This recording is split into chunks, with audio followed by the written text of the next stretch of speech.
going on any type of adventure, what it does, it makes you feel alive. That's what it does for me. It reminds me that I'm still living. I mean, if you're sitting behind a desk every day, you can kind of lose sight of what's important. This is an amazing place. Big Bend's always been one of my favorite places on earth that I've been to so far. There's just something special, and I think a lot of people have said that there's just something different about this place.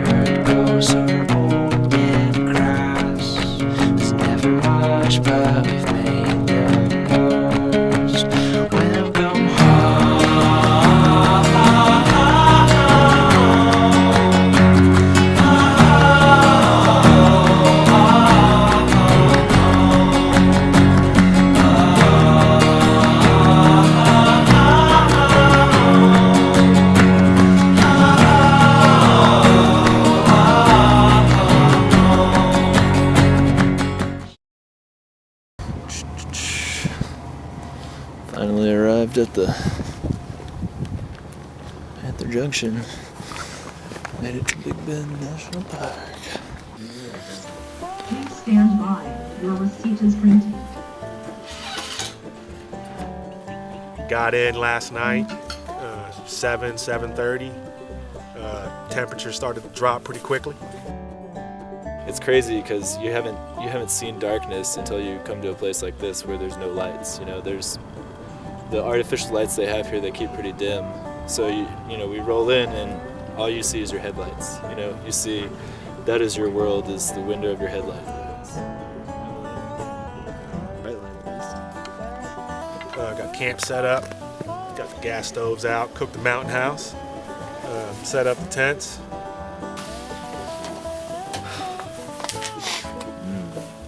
Delicious, delicious beef stew. It's the spot.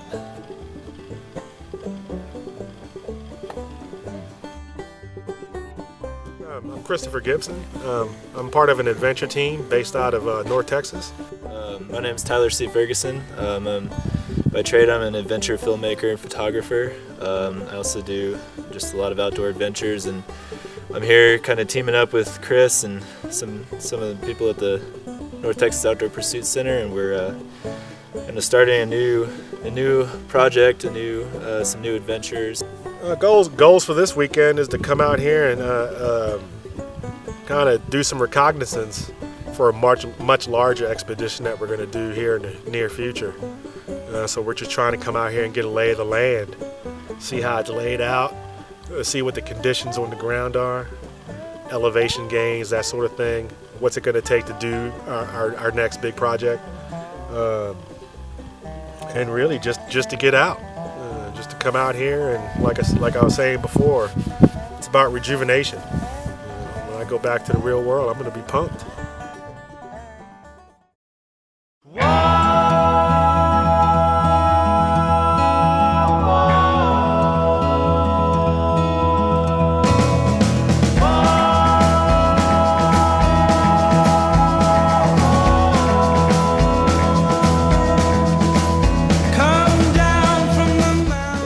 Woke up, it was still cold, and just started getting moving.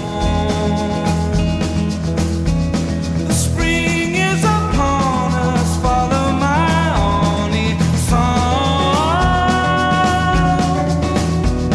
Settle down with me by the fire of my... The hike up, if anyone's watched the news lately, everyone pretty much knows there was a mountain lion attack here on Sunday, along with a couple mountain lion sightings. And so that's pretty much got people on edge out here. All right, coming up to the trailhead. Have a great hike. Thanks. Should we be worried about the mountain lions? You should be aware. Now, I hear he was stabbed in the chest. How accurate is that? It's true. Okay. They found a lion yesterday, but there was no evidence of it being the one that was stabbed in the chest. Ooh. So we still have our. They found one aggressive- dead or found one alive? Alive. When you come up to that trailhead, like I said, the park rangers here and the volunteers, they do an excellent job. Every trailhead here has a ranger sitting in front of it, ready to warn the visitors to be on the lookout.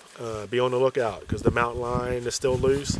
Bears out here, they roam this place free. Like I said, you're in their territory, so it's you just gotta respect where you are. But when you first step on that trail after hearing that warning, and you do have a little apprehension, you do have a little bit of fear. But once you get started on that hike in, the scenery, the birds, the fact that you're out doing something, kind of takes that fear and puts it in the back of your mind.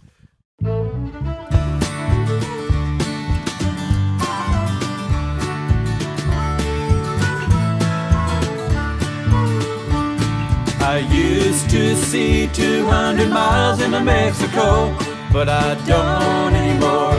No, I don't anymore. That dusty haze obscures the view I used to know, so I don't see into Mexico no more. It's all of these new airborne emissions that's causing these unhealthy conditions. There's sulfates and selenium, particulate matter too. That sulfur-laden coal they're burning's messing with our view.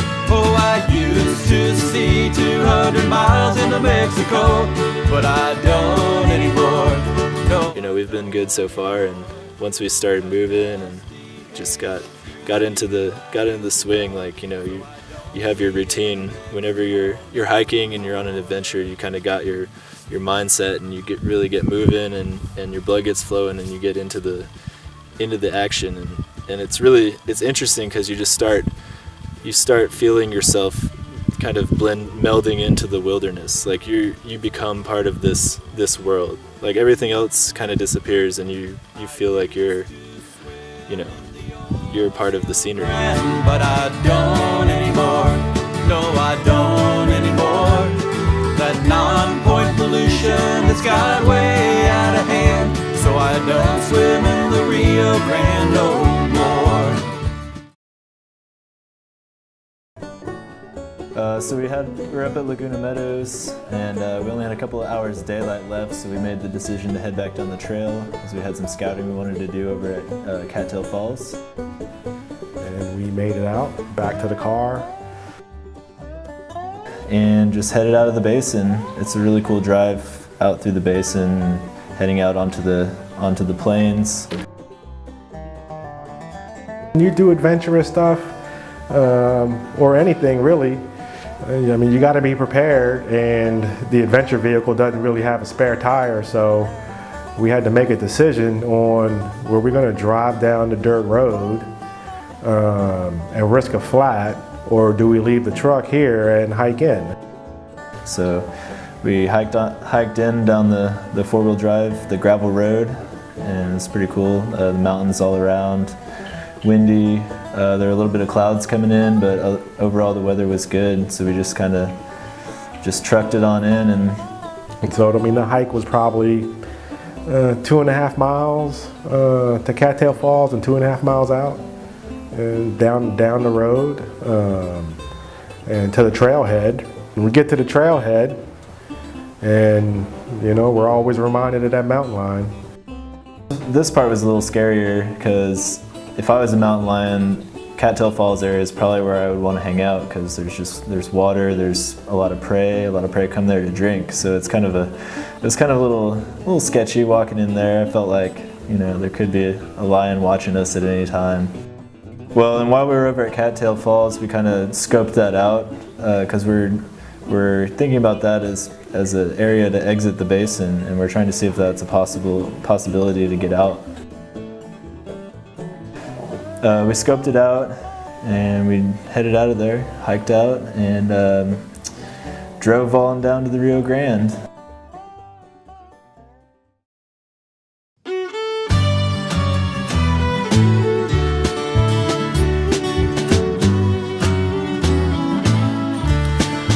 Woke up the next morning, it was raining, and we were getting ready to go down in Boquillas Canyon. As the West Texas wind reminds you of days. We wanted to check out Boquillas because it's actually going to be the starting point of our expedition to cross Big Bend.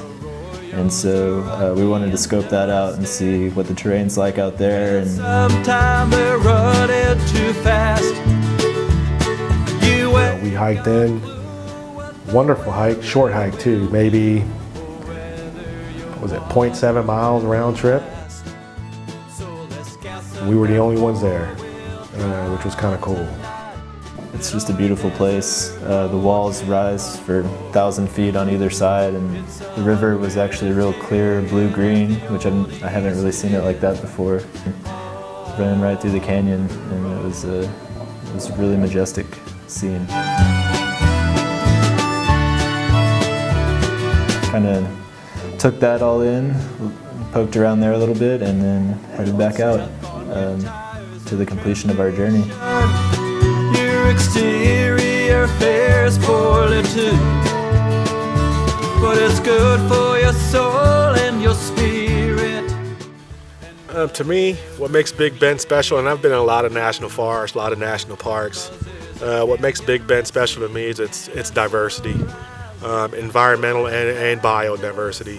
When you drive through the desert, the first thing you notice is that it's alive. Like there's living things everywhere. You don't picture that when you think about the desert, but when you drive into the park, you're like, man, there's like all these trees and living things. You see a lot of wildlife out here, and especially when you get up into a place like the basin, everything comes alive, and you get to be part of their world. You get to be part of their environment for a while. It's how I deal with real life. It's how I deal with the real world. Knowing this place is out here, knowing that these kind of places, these wild places exist, is what keeps me going in the real world, because I know if I get tired and burnt out, I can just come out here and rejuvenate. That's what it's about. You got to clear the mind, body, and soul.